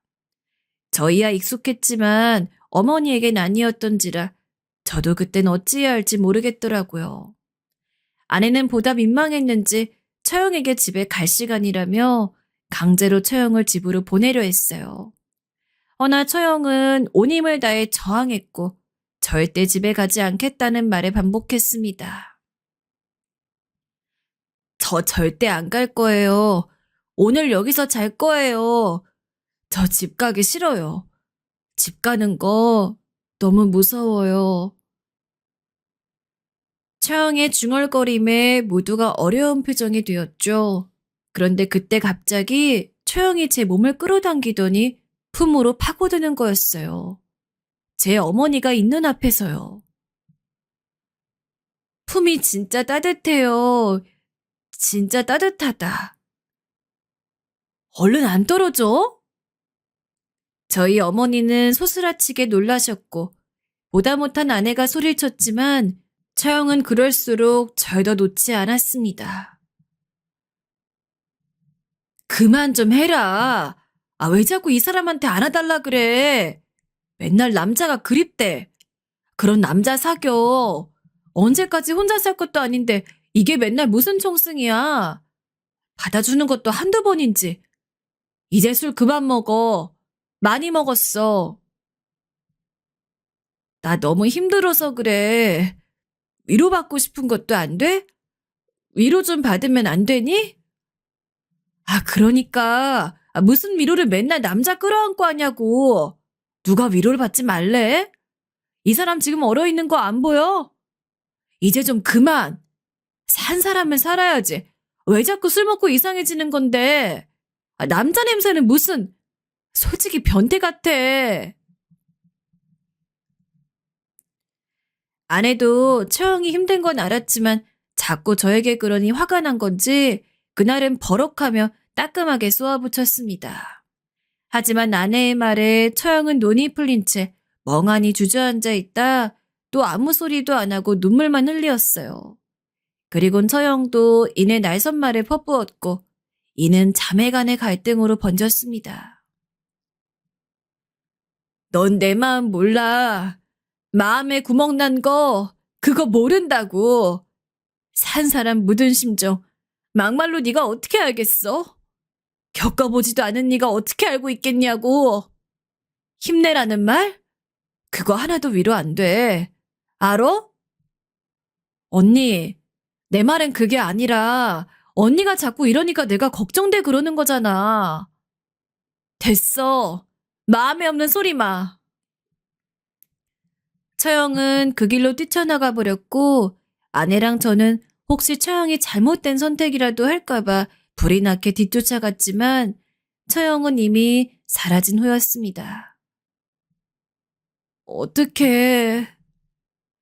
아내 횡단보도 위에서 그만 눈물을 터뜨렸고 전 아내를 근처 공원 벤치로 데려가 앉아있게 한 후 혼자 처형의 집으로 향했습니다. 다행히 처형은 잠들어 있더라고요. 전 처형의 생사를 확인한 후에야 아내를 데리고 집으로 돌아갔습니다. 어머닌 잠도 못 주무시고 저를 기다리고 있었어요. 얘 승민아, 원래도 저러는 거니? 너를 막 껴안고 그러는 거야?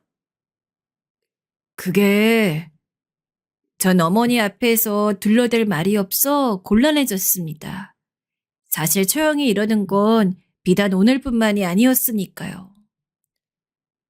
아무리 그래도 그렇지, 너를 그렇게 꽉, 그것도 며느라가 보는 앞에서 난 아까 아주 깜짝 놀랐다. 심장이 멎을 뻔했어. 그의 아내는 오늘 좀 유독 심했던 것 같다며 어머니를 겨우 달랬지만 어머닌 찜찜한 표정으로 내내 집에 계시다 그날 밤 집으로 돌아가셨습니다. 이런 일이 있고 나니 저도 아내도 처형의 행동에 더욱 촉각을 곤두세우게 되었습니다. 처형은 보니까 술 깨고 나면 이런 일을 기억도 잘 못하는 것 같았어요. 원래 술을 잘 마시는 사람도 아니고요. 술도 잘 못 마시는데 하루가 멀다 하고 저렇게 취할 정도로 마시니 저희 부부도 걱정이 태산 같았어요. 한 몇 달 그러다 말면 몰라도 앞으로 언제까지 저렇게 마실지도 모르고 저러다 사람 건강이라도 해치면 옆에서 안 말리고 지켜본 우리 부부 책임도 될 것 같고 또 언제까지 처형을 따라다니며 뒤치다거리 할 수도 없었으니까요. 그런데 일은 그 다음날 벌어졌습니다. 아내가 어제 술 취한 사람한테 너무 잔소리한 게 미안하다며 처형이랑 점심을 같이 먹으려고 찾아갔는데 집에 사람이 없다는 거예요. 전화를 해도 연락도 안 받고요. 그래서 경찰 부르고 문까지 따고 난리를 쳤는데 안에 들어가 보니 사람은 없고 특별히 이상한 흔적도 발견 못했다고 합니다. 아내 말로는 여행 가방이 없어진 걸 보니 짐 챙겨서 어딘가로 떠난 것 같다고 하네요. 그날부터 아내는 내내 불안에 떨어야만 했습니다. 내가 그날 괜한 소리를 해서 아픈 사람한테 연락도 안 되고 어떻게 해 이제? 일단 좀 기다려봐. 경찰도 그러잖아. 별일 아닌 것 같다고. 별일이 아닌데 왜 사람이 연락이 안 돼? 그게 말이 돼? 그날 집까지 잘 데려다 줬고 자는 모습까지 우리가 봤잖아.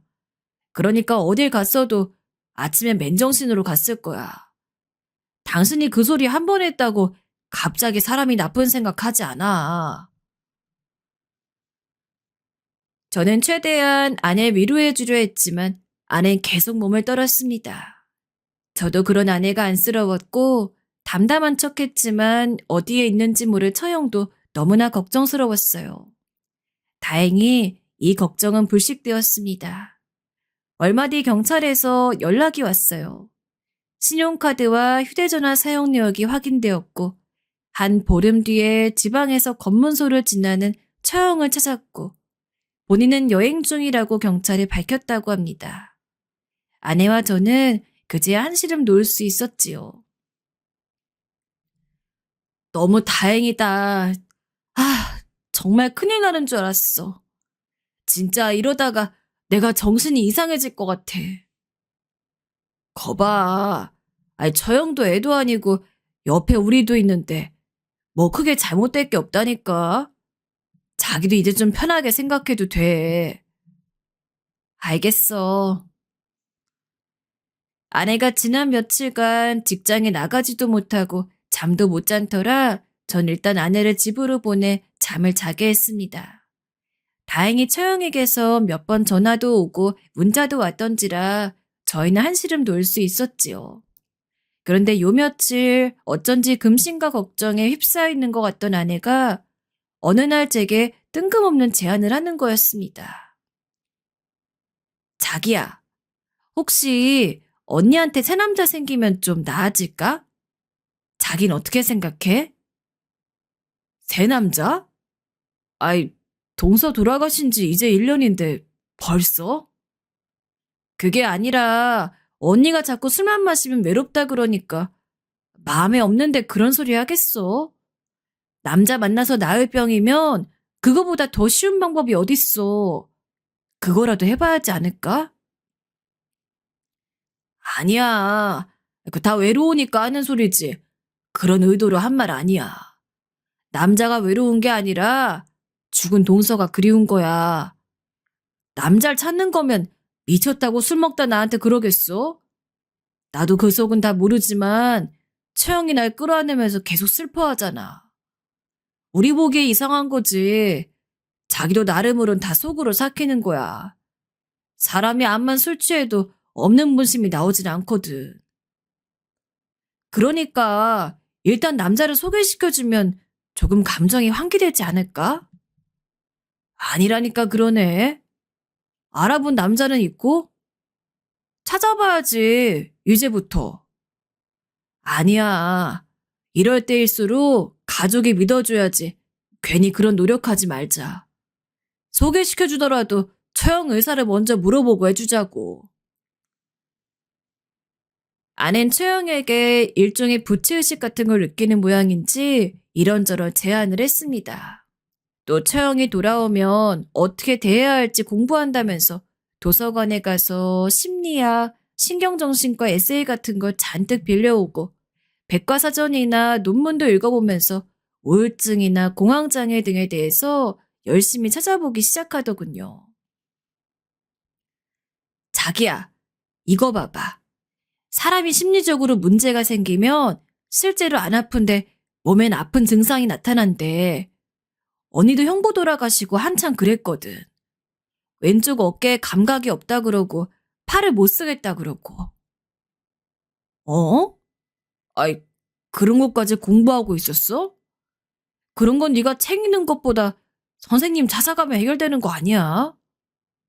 모르는 소리 마라. 그때 언니 진짜 큰 병 든 줄 알고 온갖 검사 다 했는데 검사비만 얼마 든 줄 알아? 전문가 아니더라도 이런 거 알아놓으면 그래서 그렇구나, 별일 아니구나 이러면서 안심할 수 있는 거야. 아낸 또 처형이 술만 마시면 남자를 그리워하는 이유를 한번 찾아보겠다며 한참을 이것저것 훑어보기 시작했습니다. 아낸 예전부터 책도 좋아하고 혼잣말 공부하는 걸 좋아하곤 했는데 아무래도 처형이 이렇게 되니 다시 공부를 시작한 것 같았어요. 아내의 그런 모습은 충분히 이해할 수 있었습니다. 자기 딴은 언니가 빨리 훌훌 털고 새 출발을 했으면 좋겠는데 상황이 안 좋아지니 많이 답답해서 뭐라도 해보려는 것 같았습니다. 저도 그런 아내를 돕고 싶어 옆에서 공부를 시작했지요. 아내와 제가 그러는 사이에 어느덧 3달이 흘렀고 처형이 돌아왔습니다. 많이 지쳐 보이긴 했지만 한결 편해진 얼굴로 말이죠. 처형은 저일 보자마자 슬그머니 웃어 보이며 사과부터 해왔어요. 지연아, 내가 연락도 안 하고 가서 미안해. 걱정 많이 했니? 나 괜찮은데 뭐하러 경찰까지 신고했어. 미안해 언니. 내가 그때 모진 소리해서 미안해. 아낸 처형을 보자 감정이 북받쳤는지 처형을 붙잡고 울기만 했고 처형은 아내를 한참 다독거려 주었습니다. 그리고 저희는 집으로 돌아가 함께 저녁을 먹었습니다. 놀랍게도 처형이 음식을 해주겠다고 하길래 저희는 일단 거실 소파에 앉아 기다렸죠. 아내나 저나 처형이 그 일을 당하고 난 후 음식을 하러 부엌에 들어가는 걸 본 적이 없었기에 어쩐지 조금 얼떨떨한 기분이었습니다. 언니, 내가 해도 되는데 왜 음식을 한다고 해? 그냥 내가 해주고 싶어서 그래. 조금만 기다려. 수육 거의 다 삶아가. 옆에 와서 숟가락 놓는 것만 좀 도와줘. 하지만 처형은 끝내 자기가 한다고 앉아있으라고 했고 저희는 음식이 다 될 때까지 기다리다 처형이 직접 만든 저녁을 먹게 되었습니다.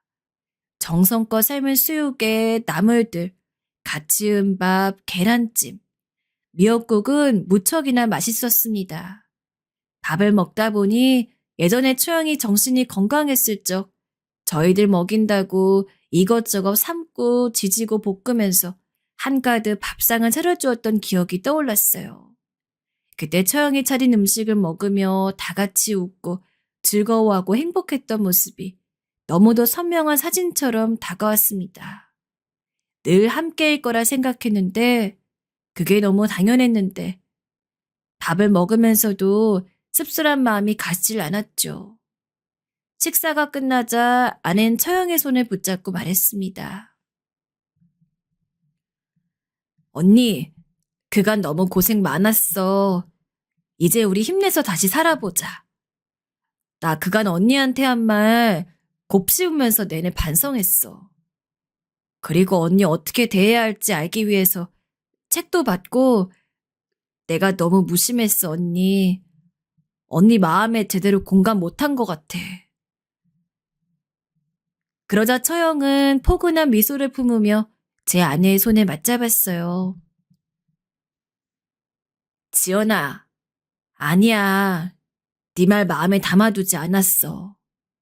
네가 나 그 누구보다 많이 챙겨준 거 내가 알아. 언니가 떠난 건 그냥 마음을 좀 정리하고 싶었어. 여긴 그이와의 추억이 너무 많으니까 있기가 좀 힘들 것 같더라고. 그래서 떠난 거야. 떠나고 여기저기 돌아다니면서 조금은 마음이 정리됐어. 아직 다 나은 거 아니지만 그래도 예전에 비하면 많이 살만해. 언니, 대신 지연아, 언니 한동안 다른 데 가서 좀 살다 올게. 뭐? 또? 갑작스런 처형의 말에 저도 아내도 더럭 놀랐습니다. 이번에 여기저기 다니다가 좋은 곳들을 발견했어. 집이랑 다 정리해서 가려고 해. 바닷가로 산골로 어디든 좀 옮겨 다니며 살아볼래. 갑자기? 언제 가려고 하는 건데? 당장이라도 가고 싶어. 일주일 후쯤 갈 생각이야. 아내는 언니가 떠난다는 말에 눈빛이 세차게 흔들렸습니다. 안 가면 안 되느냐고 붙잡고 싶은 게 분명했지요. 허나 처형의 표정은 아내의 어떤 말에도 마음이 바뀌지 않을 것처럼 단단했고 아내 역시 그걸 아는지 주저하다 입을 꾹 다물었습니다. 아내는 그날 참 많이 울었습니다. 꼭 언니를 영영 못 볼 것 같다면서요. 저는 그런 게 아니라며 아내를 토닥였지만 저도 처형을 생각하면 마음이 무거웠어요. 그리고 처형은 우리에게 뒷일을 부탁했습니다. 며칠 뒤 저희는 마지막 작별의 저녁 식사를 했어요. 될 수 있으면 우울한 이야기는 피하려 노력했고 식사 후에는 가볍게 맥주를 마시면서 처형의 앞으로 계획에 대해서 이야기를 들었습니다. 농사나 지어볼까 해. 농사?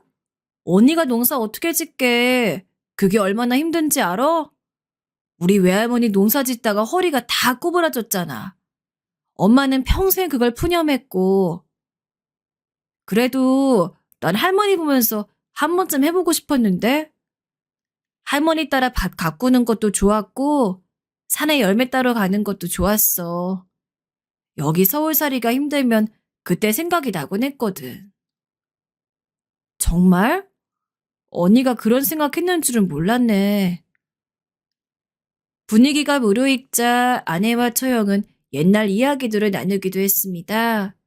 시골 외할머니 댁에 지내면서 있었던 일들, 아내가 재래식 화장실을 무서워해 꼭 언니를 데려가야 했던 이야기. 자매는 그 시절을 추억하며 마치 그곳에 있는 듯한 얼굴로 이야기를 주고받았고 목구멍이 보이도록 웃어 보였습니다. 언니 그거 기억나? 봄비 내렸을 때 봄비 내리면 우리 우산도 안 쓰고 그냥 다 맞고 다녔잖아. 좋다고. 당연히 기억나지. 넌 비를 쫄딱 맞은 채로 마당을 돌아다니고 나는 그런 너를 잡겠다고 니들을 졸졸 쫓아다니고. 즐거웠어. 그치? 아주 많이. 정말 그때로 돌아가고 싶다. 아내의 마지막 한마디에 처형은 서글프게 웃어 보였습니다. 그러게 말이야. 그이가 사라지기 전으로 돌아가고 싶다. 처형은 그렇게 말하고 난 뒤 술로 목을 축였습니다. 아넥 먹먹한 눈으로 처형을 바라보았지만 처형은 이제 그만 일어서야겠다며 먼저 자리를 떴지요. 아내의 애타는 눈길이 처형의 뒷모습을 따라갔지만 처형은 뒤돌아보지 않았습니다. 그게 처형과의 마지막이었죠. 그리고 처형을 다시 만난 건 처형이 이곳저곳을 여행하다 서울에 왔을 때였습니다. 처형과 헤어진 지 1년 후쯤이었죠. 오랜만이라면 오랜만인 시간이 흘렀건만 처형은 여전히 똑같은 얼굴로 저를 향해 웃고 있었습니다. 조금은 그늘진 얼굴로, 조금은 축 처진 미소로요. 곧바로 저희는 처형을 대접하기 위한 자리를 마련했어요. 당시 저희 집 위에 옥상이 있었는데 그 옥상 테라스에 작은 식탁을 놓고 저녁상을 마련했지요. 아낸 처형이 좋아하는 삼겹살과 된장찌개를 올려놓았고 저희는 너나 할 거 없이 숟가락을 들어 정신없이 식사에 돌입했습니다. 와, 진짜 맛있는데? 처형은 식사 내내 감탄사를 끊임없이 연발했고 아내의 요리를 지켜 세워주었어요. 아낸 뿌듯한지 무척 좋아했지요. 식사가 끝나자 저는 처형이 그간 다녔던 여행이 궁금했던지라 어디를 다녀왔는지 물었습니다. 여기저기 발 닿는 데는 다 간 것 같아요. 전주, 경주, 해남, 그리고 제주도까지. 특히 제주도는 풍경도 좋고 공기도 너무 좋아서 예상했던 것보다 훨씬 오래 머물렀지 뭐예요? 아이, 그럼 그간 돈이나 경비는 어떻게 했어요? 제주도에서는 게스트하우스에서 일하면서 아르바이트 했어요. 모아놓은 돈이 있긴 했는데 여행하고 다니니까 금방 동나더라고요. 그래서 지역 옮겨서 숙소 하나 구해놓으면 단기 일자리도 같이 구했어요. 말을 듣다 보니 처형은 어딘지 모르게 좀 변한 것 같기도 했습니다. 얼굴에 있는 미세한 그늘은 여전했지만 여행을 다니면서 넘치는 생활력으로 자기 삶을 잘 꾸려온 것 같더라고요. 그런 모습이 조금은 대단하게 느껴지기도 했습니다. 물론 처형이 힘든 시기를 겪고 호응으로 절 당황하게 만들기도 했지만 어찌되었건 커다란 상실감을 몸을 바쁘게 해서라도 극복하려 한 것이니까요. 그때 처형이 집에 술이 있냐고 물었습니다. 아이, 술이요? 술이란 말에 저도 아내도 조금 당황했어요. 혹시나 설마 하는 상황이 펼쳐질까봐 걱정이 되었지요. 그런데 처형이 먼저 웃으며 이야기를 꺼내더군요. 주사 안 부릴 테니 걱정하지 말라고요. 그 말에 저는 어색했던 침묵을 깨고 웃음으로 넘긴 후 술을 가져왔습니다. 초반의 분위기는 나쁘지 않았습니다. 오히려 좋았죠. 술을 먹으면서 아내와 처형은 여행 다니며 찍었던 사진들을 구경하고 깔깔대며 시간을 보냈습니다. 그런데 술이 과해지자 처형의 눈이 벌겋게 변하는 게 보였어요. 품냄새 맡고 싶어요. 남자 냄새 맡고 싶어. 따뜻해지고 싶어요. 언니, 처형은 또 이상한 말을 중얼거리기 시작했고 제 손을 덥석 잡은 후 따뜻하다며 아이처럼 웃어 보였습니다. 아낸 할 말을 잃은 표정으로 가만히 있었지요. 있잖아요, 제부. 내가 제부의 손을 잡으면 되게 마음이 편안해져요. 너무너무 좋아요. 좋아서 미칠 것만 같아요. 나 이상하죠? 알아요. 나도 내가 이상한 거. 근데 아무리 해도 나아지지가 않아요. 여행 다니고 등산하고 온갖 생고생을 다 해봐도 마음에 구멍이 뚫린 거는 메꿔지지가 않아요. 있잖아요. 그이가 나한테 그런 말도 했었어요. 나중에 늙으면 같이 시골에 내려가 살자고요. 자식 다 키워놓으면 오순도순 거기서 둘만 바라보며 살자고요. 평상에 앉아 해 뜨는 거 보고 지는 것도 보고 그렇게요. 나는 우리가 그렇게 될 줄 알았어요. 그래서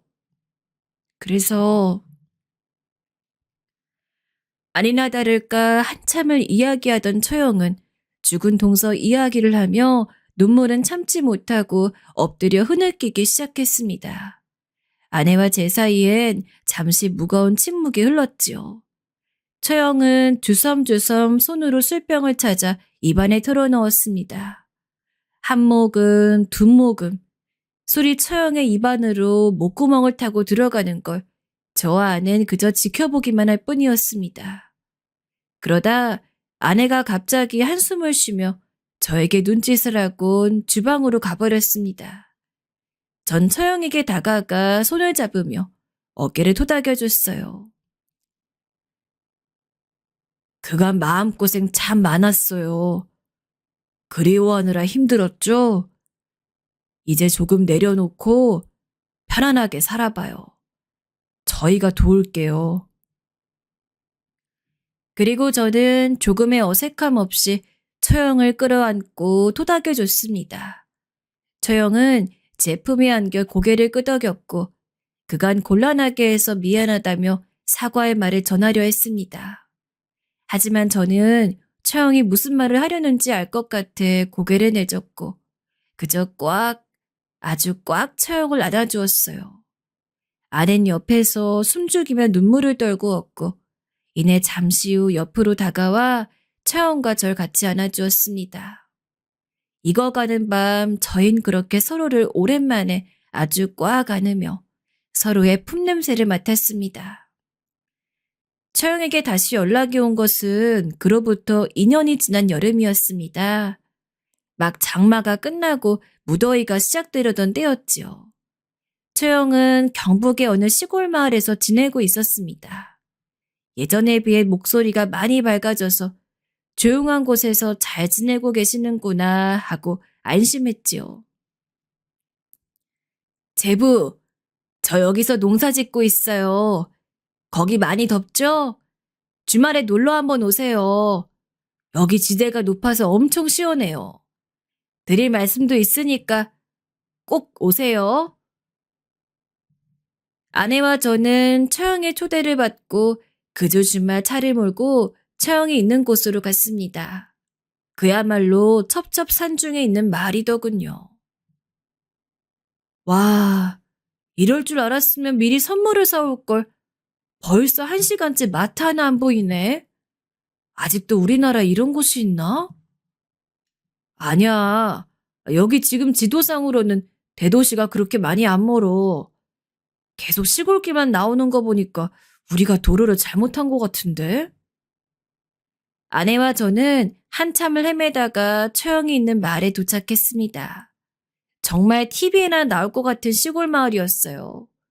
마을 입구에서 처형이 양손에 하나씩 든 복숭아를 머리 위로 흔들며 저희를 반갑게 맞아줬습니다.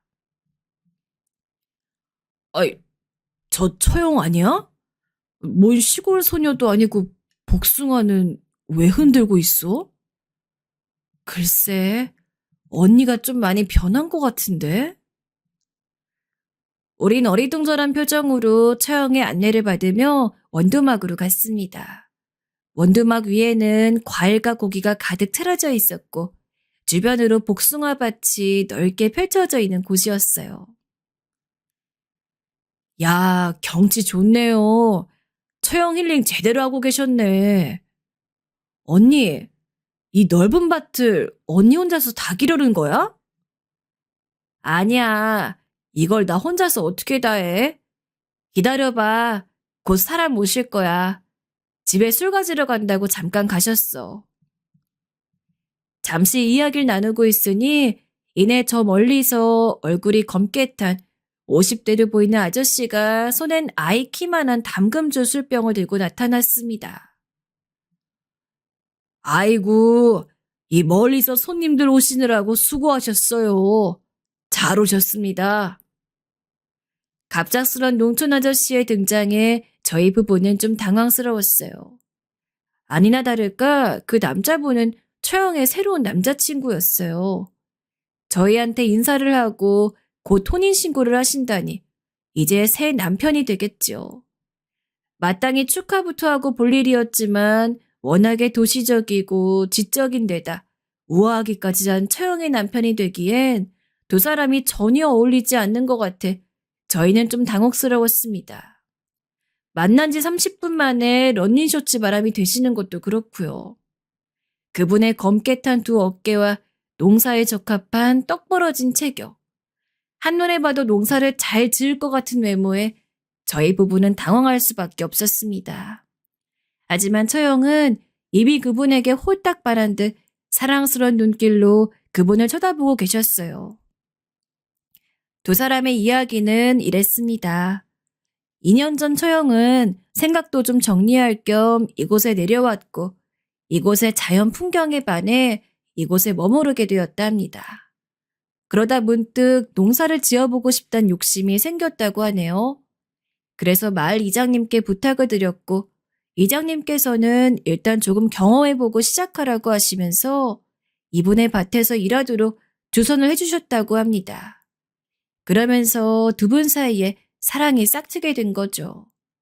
굳이 농촌 총각의 밭을 소개해 주신 것도 아마 이장님 나름의 속셈이 있으셨겠죠. 처형의 남자친구분은 어떻게 처형에게 다가갔는지 한참을 늘여놓으셨습니다. 저와 아내는 방청객이 되어 열심히 들어주었죠. 이야기하는 거에 목이 많이 말라 계셨는지 처형과의 연애 스토리를 너무도 상세하게 들려주셨습니다. 어떻게 손을 잡았고 어떻게 키스를 했는지 이런 사소한 것까지도요. 민망한 나머지 중간에 안 들려주셔도 된다 말하고 싶었지만 웃는 아내의 얼굴을 보곤 관두었습니다. 그렇게 재밌게 이야기 나누다가 저희 부부는 술도 좀 깰 겸 시골길을 산책했습니다. 난 언니가 저렇게 몸빼바지 입고 농사일하는 거 볼 줄은 꿈에도 생각 못했어. 이런 말 하면 안 되지만 난 아까 남자친구분이 39이라고 하셔서 그게 더 깜짝 놀랬다. 여기 시골이 자외선이 많이 센가? 난 언니가 또 저런 취향인 줄은 몰랐네. 남자 품이 어쩌고 하더니 확실히 일을 많이 하셔서 그런지 가슴은 엄청 넓더라. 근데 언니가 시골에서 잘 버텨냈나 봐. 아까 보니까 내가 여태 살면서 처형 본 것 중에 제일 얼굴이 밝았어. 아예 사람이 바뀌었던데? 그럼 됐지. 취향이 무슨 상관이야. 맞아. 언니가 조금이라도 나아져서 너무 다행이야. 이젠 정말 푹 잘 수 있을 것 같아. 아낸 밝아진 처형의 얼굴을 상기하며 기분 좋게 씩 웃어 보였어요. 저희가 돌아오자 처형은 저희를 대접하겠다고 맛있는 과일과 저녁상을 차려주었어요. 농촌 여자가 다 되어버린 처형의 밥상은 시골스럽게 바뀌었지만 솜씨는 여전했습니다. 더 정갈하고 더 만났지요. 그날 처형과 남자친구분께서 하룻밤 묵고 가라고 성화를 부려 전 아내와 함께 시골집에서 하루를 보냈고 상견례 때 뵙기로 약속을 하고 마을을 떠나왔습니다. 마지막으로 저희를 향해 손을 흔들어주는 처형을 보며 마음이 가벼워지는 걸 느꼈습니다. 끝이 보이지 않을 것 같던 처형의 상처에도 그렇게 새살이 돋고 조금씩 치유가 일어나고 있었습니다. 너무도 놀라웠고 마치 기적 같았어요. 옛날의 처형 모습과 지금을 대조해보면 정말로 놀라운 변화가 아닐 수 없지요.